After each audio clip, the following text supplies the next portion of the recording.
Bonsoir tout le monde, petit live d'après-match de Coupe du Monde, petite défaite dans les dents mais on va tenir bon. Coucou à la rediffusion sur YouTube, n'hésitez pas à laisser un petit like, laisser un petit commentaire pour soutenir. Moi je vous propose de prendre vos questions ce soir, pas que, on va comme d'habitude parler de Fonda, de l'actualité. J'aimerais qu'on parle beaucoup de gaming aussi, il se passe des trucs, voilà, je vais pas dire c'est une nouvelle révolution mais ça commence. On a Ultra qui a lancé sa bêta fermée, elle n'est pas ouverte, donc si vous installez Ultra, vous n'aurez pas accès à tout. Pour le moment, on a une quarantaine de jeux qui sont dispo, des jeux qui ne sont pas exclusifs à Ultra pour le moment, donc c'est des jeux que vous pouvez retrouver sur d'autres stores, non. Voilà, mais bon, ça commence déjà, donc c'est une bêta, pour le moment ça se passe bien. Quel avantage de passer sur une plateforme comme Ultra par rapport à une plateforme autre, type Steam ou Epic Games, etc. D'un point de vue consommateur, bah, c'est surtout la logique blockchain et NFT.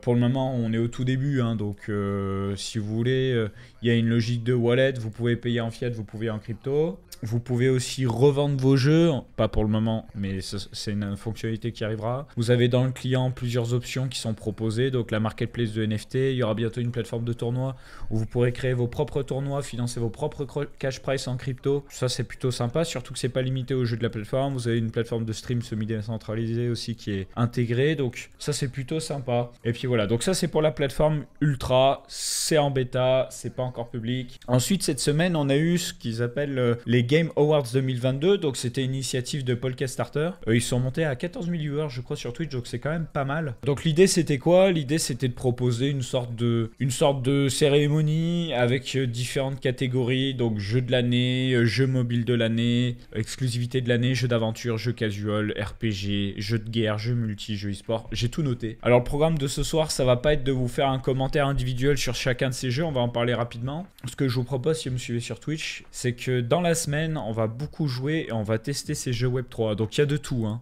T'as du jeu de cartes type Guns Unchained ou Cross the Ages. Il y a des jeux à la troisième personne, des jeux à la première personne, des FPS, des jeux de plateforme, des MMORPG. Il y a vraiment toutes sortes de choses plus ou moins intéressantes. Dans la liste, il y en a quelques-uns que j'ai testés, il y en a plein que je n'ai pas testé. Ce qui va être intéressant, c'est pour les créateurs de jeux, bah, la simplicité de pouvoir mettre des jeux en ligne, les manager, de ne pas se faire poncer par des commissions. Il y aura aussi des jeux exclusifs sur la plateforme, mais ils sont pas encore disponibles.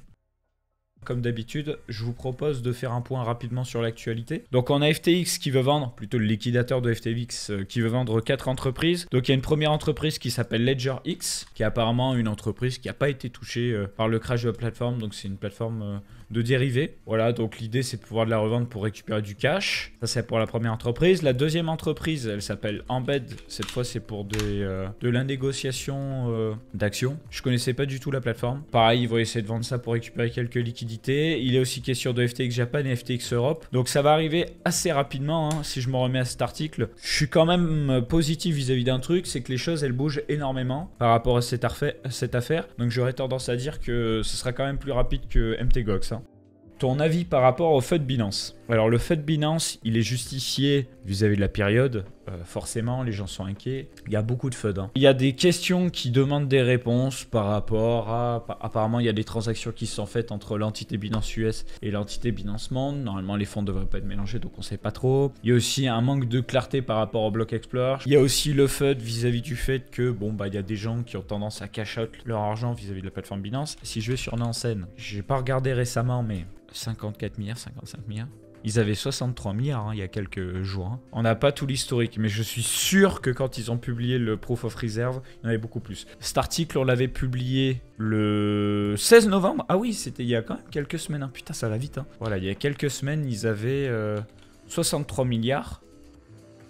Là, ils sont à 55 milliards. Donc, il y a quelques milliards qui se sont évaporés. Pourquoi? Bah déjà, il y a plein de stablecoins qui sont sortis. Et puis aussi, il y a plein de gens qui se barrent parce qu'ils ont peur. Je ne me permettrai pas d'accuser Binance de quoi que ce soit. Je vous dis juste, on s'est fait torpiller par le Luna, on s'est fait torpiller par FTX. Ça ne vous coûte rien à part quelques dizaines de centimes de dollars de sortir votre pognon des plateformes. Si vous ne tradez pas, si vous tradez, voilà, vous avez besoin de votre pognon sur les plateformes, vous voulez pas vous prendre la tête, bon, faites ce que vous voulez. Mais si vous êtes plutôt du genre à garder votre pognon au froid, à pas le trader, à attendre parce que vous êtes patient, moi je vous invite personnellement, encore une fois, à sortir le pognon. Pourquoi? Parce que même s'il y a 3% de chance qu'une plateforme se pète la gueule. Il faut sortir. On s'en bat les couilles de perdre 4 $, 5 $ de frais de transaction. Sortez-moi ce pognon. Ne vous faites pas torpiller. Quand ça se calmera, vous remettrez votre pognon sur les exchanges. Vous aurez perdu quelques dollars au pire, mais c'est juste un calcul. Vous préférez perdre quelques dollars en sortant votre pognon ou perdre tout votre pognon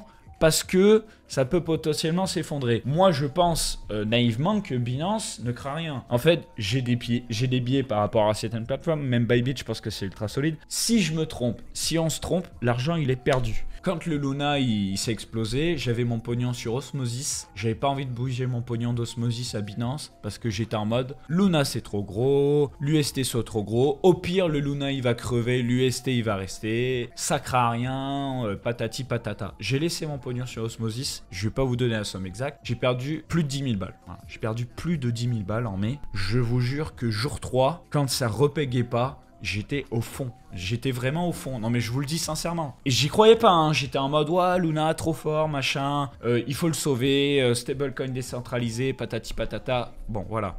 Quand FTX, il y a eu les rumeurs comme quoi c'était une solvent, tout le monde disait, ça craint rien. Moi, je disais, je pense que ça craint rien. Mais j'ai pas fait de tweet. J'ai pas fait de tweet parce que je me suis dit, Binance, OKEx, Crypto.com, KuCoin, Bybit, peu importe. Je pense qu'ils sont solides. Les proof of reserve qu'on voit ici, qu'on a communiqué en tant que média, ne veulent rien dire parce que tu peux voir les actifs d'un côté. Si t'as pas la dette en face, bah, tu peux pas savoir où est le problème. Je vous invite encore une fois, et je termine là-dessus. Sortez votre pognon des exchanges, mettez-le sur un ledger idéalement ou sur un MetaMask. Vous attendez que ça se calme. Au pire, ça vous coûte quoi? Ça vous coûte quelques frais de transaction. Mais juste faites-le.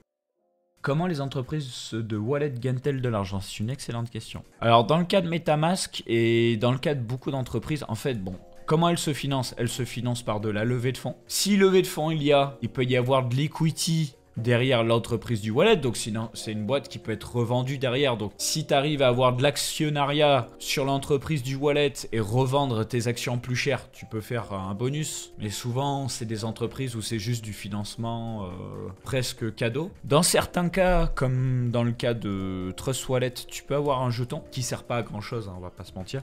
On a sorti d'ailleurs un article sur le sujet hier. La source de financement, bah, c'est le swap, la levée de fonds, l'equity, donc l'actionnariat dans l'entreprise derrière le wallet. Mais c'est des modèles qui tiennent pas trop la route, hein, on va pas se mentir. Un wallet, c'est pas censé être un centre de coûts extraordinaire, enfin ça dépend des salaires pour les développeurs et de l'infratechnique pour maintenir toute la partie logicielle. Ça va. C'est pas trop coûteux à maintenir, on va dire. Mais c'est sûr que c'est pas une entreprise ultra capitaliste, ultra rentable.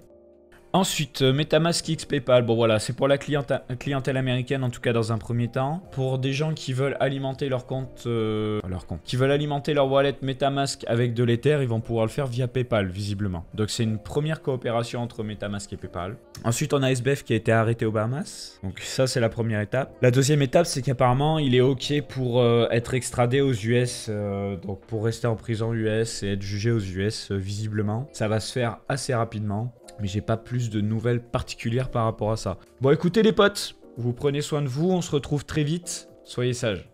Ciao.